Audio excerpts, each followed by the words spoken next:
Hi everyone, and welcome back to Game Easy, Roll Good. Today we're going to be talking about adventuring gear in the new Player's Handbook for Dungeons & Dragons in 2024.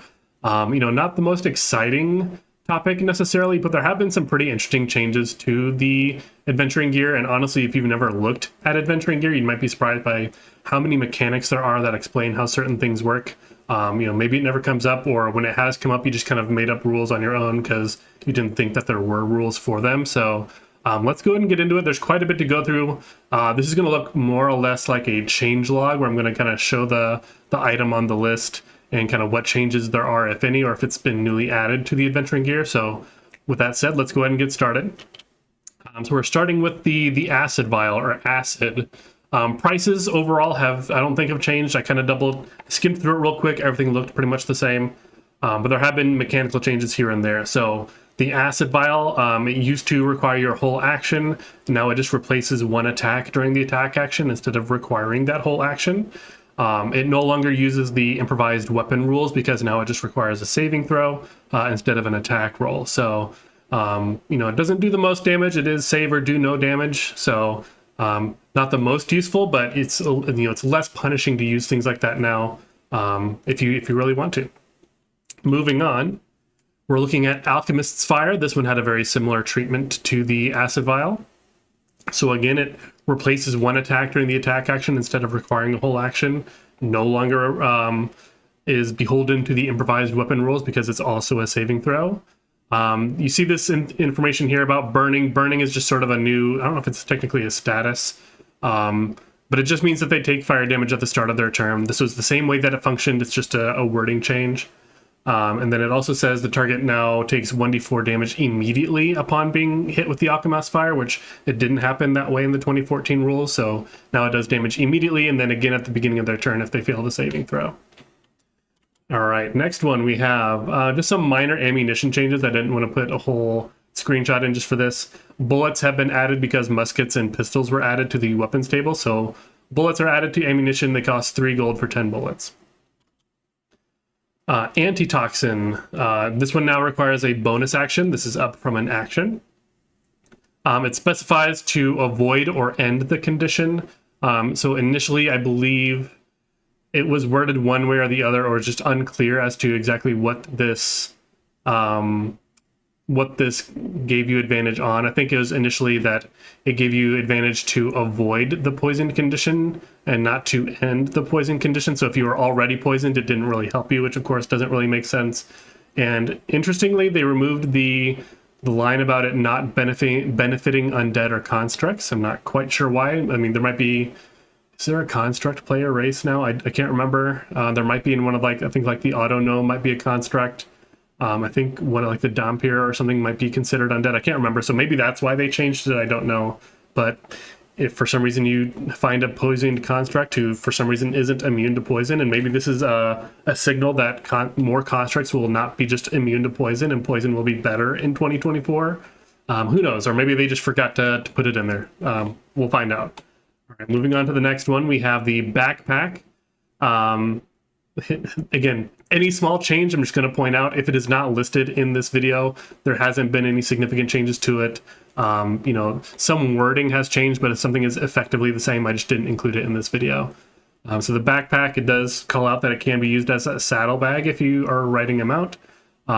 Strangely, there's no call out that you can strap a coil of rope or a bedroll to the outside. This was called out in the 2014 Player's Handbook, but for some reason was omitted from this one. But I mean, hopefully your DM isn't that much of a stickler for the rules. And if they are, I don't know why you are like that, but help your players out. That's a pretty common trope, on a backpacker to see their bedroll and other accessories strapped to the outside. So let's not be that rule as is written, okay? Moving on to the next one, we have ball bearings. So this has been slightly updated, so now it specifically requires the utilize action. A lot of things have been included to be involved with the utilize action, which is basically the old use an object interaction or action in the 2014 Player's Handbook. And it's worth noting that because of that the thief rogue specifically can use that utilize action as a bonus action. So a thief rogue with ball bearings, or you'll see, a bunch of different items later, can now use these things as a bonus action on their turn to kind of use these in a way that, another player isn't going to take their whole action to do. So another change here is that creatures moving at half speed through the affected area can no longer avoid the saving throw. So in 2014, if they moved at half speed through ball bearings, they didn't have to worry about falling prone. But that's no longer there. So no matter how slow you're moving through that space, you have to make that save or fall prone. And lastly, there was recovery time added. So you see at the end of the sentence there, it says it takes 10 minutes to recover ball bearings. Notably, there's kind of a change here where previously when you bought ball bearings, there was a certain amount that you bought. It was like 1,000 or something. And you technically could take the time to recover those. But, are you really going to? They're usually sort of a trap that you set up and then you walk away from it to slow people down. But that's not really the case anymore. Like, there's no amount of ball bearings that you buy. You just buy ball bearings and you're assumed to have enough to do them. And then you recover them afterwards and you can use them again. So... All right, next one we have the Bedroll. This was a very interesting change. So it says, this one didn't have a description before and it has a description now. And it says, while in a bedroll, you automatically succeed on saving throws against extreme cold. So if you are ever going into Rime of the Frost Maiden using 2024 rules, your DM is going to be very angry about this one because it's going to completely circumvent one of the big survival aspects of that adventure, which is surviving in extreme cold. They may say we're not going to include this rule or something along those lines, or they might attack your camp with wolves at night to destroy your bedrolls and stuff. So just something to keep in mind. I thought that was an interesting thing, and we are currently in Rime of the Frost Maiden in one of my campaigns, so I kind of showed that to my DM, and he was like, there's no way I would allow that in this one, or I'd have wolves attack your camp. All right, next one we have the Bell. Again, the description was added. This didn't have a description in the 2014 Player's Handbook. It can be rung as a utilized action, and it can be heard up to 60 feet away. Not sure when that would be useful, but it's there. And then moving on, we have the Blanket. So similarly to the Bedroll, this one again had a new description added where it didn't before. It gives you advantage on saving throws against extreme cold as long as you're wrapped in that blanket. So if you walk around in a Snuggie, in extreme cold, then you get advantage against those checks. So again, if you're in Rime of the Frost Maiden, you might want to carry around a blanket if you're using 2024 rules. This is slightly less egregious than the Bedroll, which just automatically you succeed on those saving throws. So maybe a little more tolerable by your DM. Moving on. All right, we have a book. They've added mechanics to the book. Normally, you just said like, oh, this might contain prose or poetry or blah blah blah blah. It's just kind of flavor text. But now there's actual mechanical benefit to it. So this operates effectively as reading comprehension. So it says, if you consult an accurate nonfiction book about its topic, you gain a +5 bonus to intelligence, arcana, history, nature, or religion checks you make about that topic. So originally I was like, does this give you a +5 bonus to those checks on this topic just in perpetuity? And then kind of rereading it, I was like, no, okay, this is like, I'm studying about a topic, I'm trying to find more information, and as I'm reading this book, I'm getting a +5 bonus to my reading comprehension for this book about that topic. So it's a one-time thing. It's not like you just get +5 to a check about a certain topic for the rest of the game. So moving on from this one, I think that's pretty cool. They added a mechanic to somewhere they didn't really need it to before. And as a DM, this is again just kind of some little helpful things, explaining the physics of the game so you don't need to come up with rules on the spot. I like little additions like this a lot. All right, going on to the Burglars pack. So there's a lot of weird changes to the starter packs. They've removed a lot of things. They've added some things, and sometimes it doesn't make sense the way that they added some things and removed others, but let's take a look. So the Burglars pack, they removed the 10 feet of string, which was normally like something you'd use along with the bell that comes in the pack to set up, like an alarm or a tripwire to alert you when things are coming. They removed the hammer, so I guess the light hammer, the weapon is supposed to just take place of just a generic hammer. They also removed the 10 pitons. I'm not quite sure how that one's pronounced. I think it's replaced with another item further down. We'll get there and I'll point it out when we get there. But they did add 5 candles to the Burglars pack, I guess. They did add 5 flasks of oil, and oil can be used for a few different things, so it's not the worst. Again, we'll get to the flasks of oil a little bit later. And I kind of mentioned this previously, but in 2014 it said that you have 1,000 ball bearings, whereas in this one now it just says you have ball bearings. So I mentioned before how you originally bought a certain amount of ball bearings, and now you just buy ball bearings and you're assumed to have the right amount. But again, you can collect them now, as before there weren't really explicit rules that you can collect them and how many you can collect and how long does that take. You know, it may or may not affect your game. I don't know how often you're using ball bearings, but you know, it's there if you need it. All right, next one we have our Caltrops. So similar to ball bearings, this was changed to specifically use the utilize action instead of being a full, well, it is a full action, but it specifically uses the utilize action. So again, thief rogues can use this as a bonus action. It reduces speed to 0 until the start of the creature's next turn, instead of reducing it by 10 feet until they're healed at least 1 hit point. Creatures can't avoid the saving throw by moving at half speed, similar to the ball bearings. And then they added the recovery time to pick up all the Caltrops again. So again, as a thief rogue, you can throw down ball bearings as a bonus action. You can throw down Caltrops as a bonus action. Just kind of a fun little thing you can do. Moving on to our next one. The chain. The chain has had a lot of mechanics added. You'll see similar changes to other items here in the adventuring gear. This is one of the ones I'm kind of most excited about. So let's read it real quick. It says, as a utilize action, so again, something that the thief rogue can push to a bonus action, you can wrap a chain around an unwilling creature within 5 feet of yourself that has the grappled, incapacitated, or restrained condition if you succeed on a DC 13 athletics check. If the creature's legs are bound, the creature has the restrained condition until it escapes.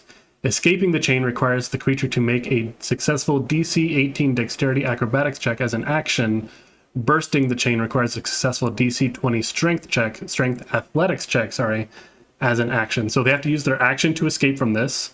They have to first be either grappled or incapacitated or restrained. And I'm going to have a whole another video about this kind of stuff in particular, so I don't want to go too deep in it now. But I'm really excited about this one. I think this offers a lot of interesting gameplay and strategy with your play group, that anyone who's using this kind of stuff, especially in a group that's organized around it, is going to have a pretty good time. Notably, the hit points are omitted. So in the 2014 Player's Handbook, the chain had a certain amount of hit points, possibly an armor class.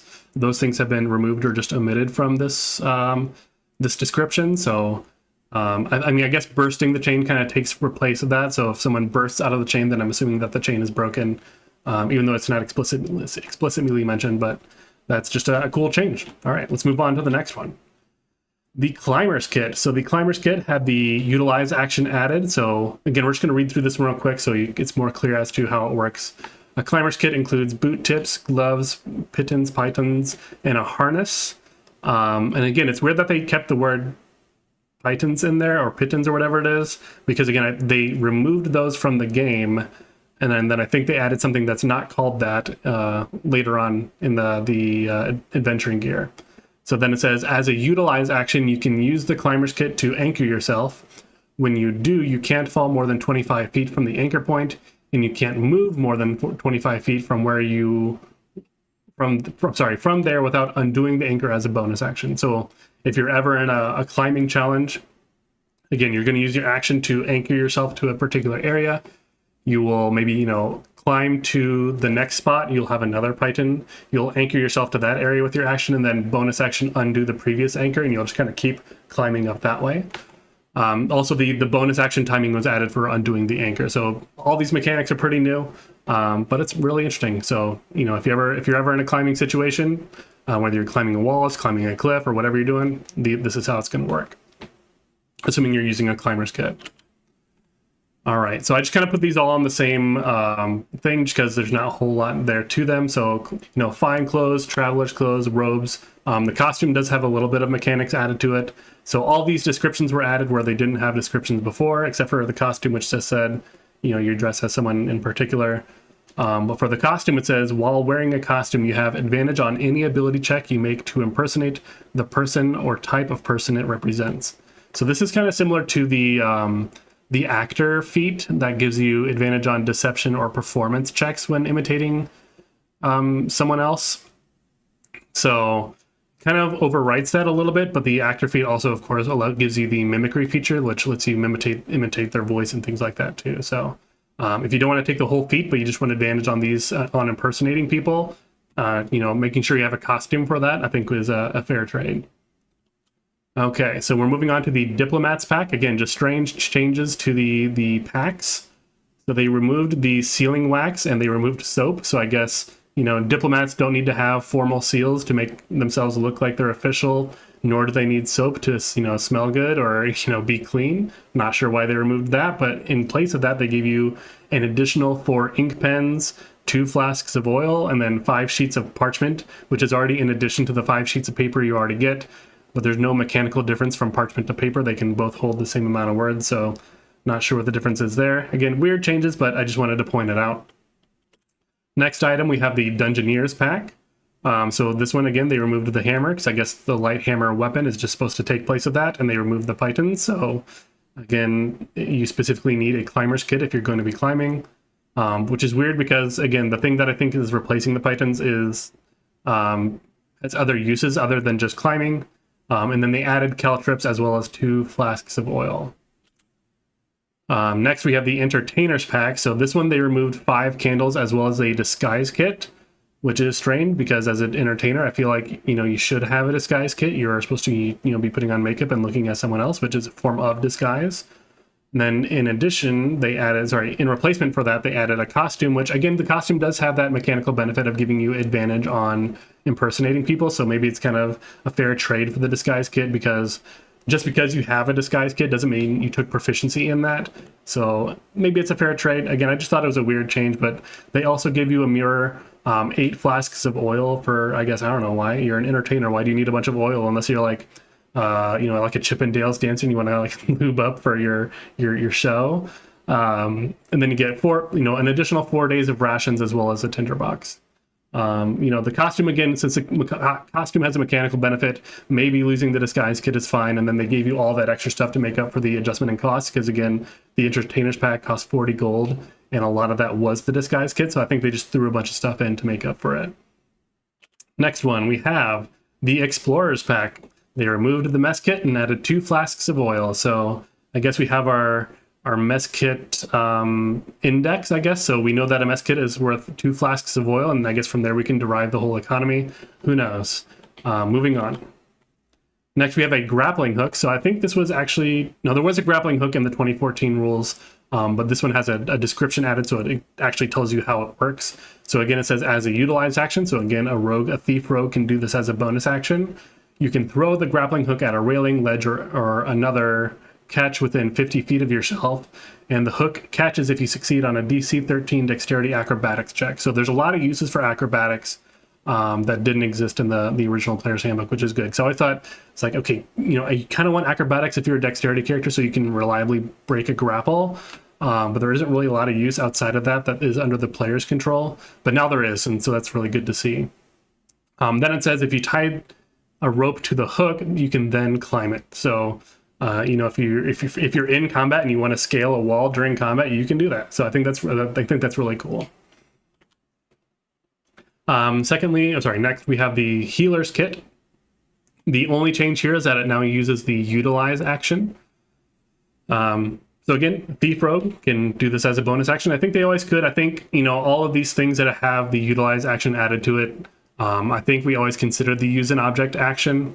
So the Thief Rogue could technically always do this, but it's now specifically called the utilize actions. I'm just wanting to call it out because it's important to consider, because I think if you really want to be this very utility character that has sort of all these different tools they can use in different situations as the rogue, that the Thief Rogue is probably one of the pretty cool ways to go, sort of like almost like a Batman, but not quite. Next one, we have Holy Water. The changes here is that, again, much like the acid and the Alchemist fire, it now replaces one attack during the attack action instead of being a whole action on its own. Again, it no longer uses the improvised weapon rules to being due to it being a saving throw instead of an attack roll. Interestingly, they removed the text about it, how to make holy water, because it said clerics and paladins could do a special ritual, consuming a certain number of gold or whatever resources and a spell slot to make holy water.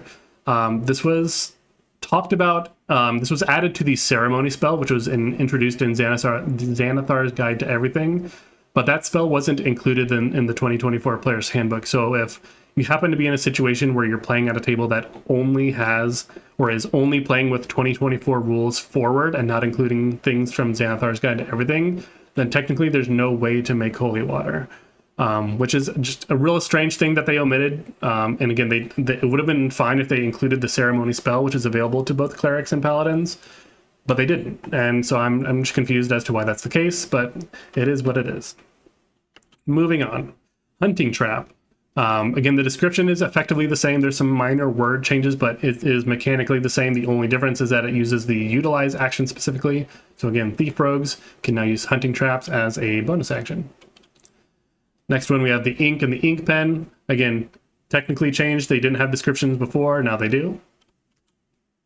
The ladder, this had actually a description added. So now that we know that the ladder is 10 feet tall, and then you, of course, climb to move up or down it. We knew this, but it just wasn't mechanically, explicitly expressed. All right, so moving on. We have Manacles. So this is another one like the chain where there are a bunch of specific mechanics added around it. So it uses the utilize action. Again, I don't need it. I'm going to stop saying thief rogue, I promise. But again, that's another thing that the thief rogue can do. The hit points were omitted, just like the chain. Escaping them is now a full action, similar to the chain. Dexterity escape now includes sleight of hand proficiency when applicable, whereas before it was just a dexterity check with no proficiency added to it. Strength escape now includes athletic proficiency when applicable, whereas before it didn't. And lastly, Thieves' Tools. The check to lockpick now includes sleight of hand proficiency when applicable. I thought this was a little weird because Thieves' Tools are their own proficiency. So I don't know why they added sleight of hand, because this means that you can have Thieves' Tools, not be proficient in them, but as long as you have proficiency in sleight of hand, you can use them as though you were proficient with them, right? As long as you're proficient in Thieves' Tools, they can just say, hey, make a Thieves' Tools check with your dexterity, and you add your proficiency in your dexterity. It's effectively the same as sleight of hand, but you're kind of circumventing that proficiency by having proficiency in sleight of hand. So small distinction. You can just carry around Thieves' Tools in case you get manacled, and then you can get out of it pretty easy as long as you have proficiency in sleight of hand. So I guess that's cool. Let's move on. Next, we have a map. Again, small mechanics added. There's a description added as well, which wasn't there before. It says you get +5, if you consult an accurate map, you gain +5 to wisdom survival checks you make to find your way to a place represented on it. Very cool. Moving on, we have a mirror. Again, no mechanical benefit here, but there was a description added, so it's there if you want to see it. Next, we have the net. So the net has had some pretty big changes in the 2024 Player's Handbook. It's no longer, it wasn't useless technically, but it was extremely hard to use just because it was a ranged weapon that you had to use in melee range, and it had no long range, so therefore you had to shoot at disadvantage no matter if you were at range or close range. It didn't matter. That's all gone now, so it was previously a weapon, now it's just adventuring gear. It replaces one attack during the attack action instead of requiring a full action. It uses a saving throw to avoid the whole disadvantage rolls that I was mentioning previously. And then the strength check to escape now includes athletics proficiency, whereas it didn't before. It's just a flat strength check. So this is slightly easier to escape for things that have proficiency in athletics. But overall, it's mostly the same. It's just much easier to use now. All right, going on, we have the oil. The oil, again, very much mechanically similar, but the main changes here is that it replaces one attack during the attack action rather than being a whole action. Again, very common changes throughout the 2024 Player's Handbook. Dousing a space specifically requires the utilize action, so that does take up your whole action, unless you know why. And then fuel rules from all lanterns, lamps, and etc. have been moved to the oil rule specifically. They're all mechanically the same. That fuel line has just been added to this object instead of to each individual object that can use oil. So next, we're just going to go over paper, parchment, and perfume. So paper and parchment, they both had descriptions added. Perfume also had a description added, and it says that for 1 hour after applying a perfume to yourself, you have an advantage on all charisma persuasion checks to influence an indifferent humanoid within 5 feet of yourself. So you can, I guess you can't get that charisma check that charisma bonus on letters you're writing, but if you want to write scented love letters, you now can. And when you meet that person who's indifferent to you and you sent that love letter to them, you now have an advantage on charisma persuasion checks to, you know, romance this person from far away. I just thought that was a funny little change, but, you know, again, I like these little mechanical benefits that they're adding here and there. Next we have basic poison. So there's been some interesting changes here as well. So it's been moved from a bonus action to apply it, which was previously an action. It now automatically applies damage. It used to be a saving throw, and it now expires when it deals damage, whereas it used to last 1 minute. So previously it lasted 1 minute, but it was a Constitution save to even deal damage, which again, the con saves are very reliable for a lot of monsters, so it's not going to happen a lot of the time. But now it just does damage, but it gets consumed the moment you hit with it. So again, this is more reliable than the poison you get from the Poisoner Feat, which is interesting. Again, the one from the Poisoner Feat is cheaper, but you only get 1 dose, and it only does damage if they fail on the save, so it doesn't automatically do damage. So against creatures with basically high con saves, you're going to get more mileage out of the basic poison than the poison from the con feat, or from the Poisoner Feat, which I think is just strange. So it'll be interesting to see if we see stronger poisons in the 2024 Dungeon Master's Guide that have similar changes, because, you know, there's like Wyvern poison, there's the Purple Worm poison, any contact poison. I think it's going to be interesting to see if there's this automatic damage dealt with no saving throw. I'm interested to see it, because I think poison has been kind of in a bad place for a long time. I hope resistances and everything, all the rules around it kind of shake out to be something that people like to utilize more, because I think it's something that people want to do more often, but it's just so bad in the current 2014 rules that we just don't do it that much. Next, we have the pole. So this was the description was added, the 10-foot pole, of course. Mechanics were added that says if you make a strength athletics check as part of a long or high jump and you use the pole to vault yourself, you give yourself advantage on the check. So that, I mean, if you're a wizard or someone who is not naturally very strong, and you want to make sure you're making these sort of checks, if you have to get across caverns or whatever it may be, you can definitely do that. You know, that's a more reliable thing you can do. And of course, the original intention for the 10-foot pole, again, way back in the early times of Dungeons and Dragons, was to kind of check for traps, because you kind of poke at things that you might think are like a pressure plate or a button to trigger a trap, and you're just out of the way because you're 10 feet away. But again, now it has this extra vaulting capability, which I think is cool. Next, we have the Potion of Healing. The only big change here is that it's now a bonus action to use for both yourself as well as other people. So you can drink it as a bonus action yourself, or you can feed it to someone else as a bonus action. Again, I think most of us played it with healing potions being an action for ourselves, but we also said it's an action to feed it to someone else. But now that's not the case. We can do both as a bonus action. Moving on, we have the Priest's Pack. They removed 10 candles. They removed the alms box. They removed 2 blocks of incense and a censer. So I guess, you're not that holy anymore if you're not carrying around all those normal priestly things. Or maybe they thought that was too indicative of certain religions. I don't know. But they did add holy water. They added a lamp, but you don't have any oil for the lamp, which I thought was strange. And then they give you an additional 5 days of rations on top of it. Moving on, we have the rope. So again, like the manacles and the chain, this is another one that has a lot of combat utility that was added to it. So again, it uses the utilize action. If you know, you know. It had the mechanics added here. So it says you can tie a knot with a rope if you succeed a DC 10 dexterity sleight of hand check. You can burst the rope with a successful DC 20 strength athletics check. You can bind an unwilling creature with a rope only if it's grappled, incapacitated, or restrained. And if you bind its legs, it has the restrained condition until it escapes. Escaping requires a successful DC 15 dexterity acrobatics as an action. So it has the utilize action, the mechanics were added, and much like the manacles and the chain, its hit points were now omitted from this book. But again, you can burst the rope, and I guess I would consider the rope broken if something succeeded on the burst check using strength. Moving on, we have the Scholar's Pack. The Scholar's Pack had a little bag of sand removed. I honestly don't know why it had a little bag of sand. I don't know what you would use that for. Also, the small knife was removed, so I guess you don't have your letter opener. And then they added a lamp. They added 10 flasks of oil, which is quite a bit of oil, and then a tinderbox. Next, we have the shovel and the signal whistle. Descriptions were added here. So it says, when working for an hour, you can dig a 5 cubic foot hole in soil or similar material. And the signal whistle, when blown as the utilized action, the signal whistle produces a sound that can be heard up to 600 feet away. So there was the original whistle or it was the bell. I'm sorry, the bell could be heard up to 60 feet away. But if you want people to hear you from very far away, then you can use the signal whistle.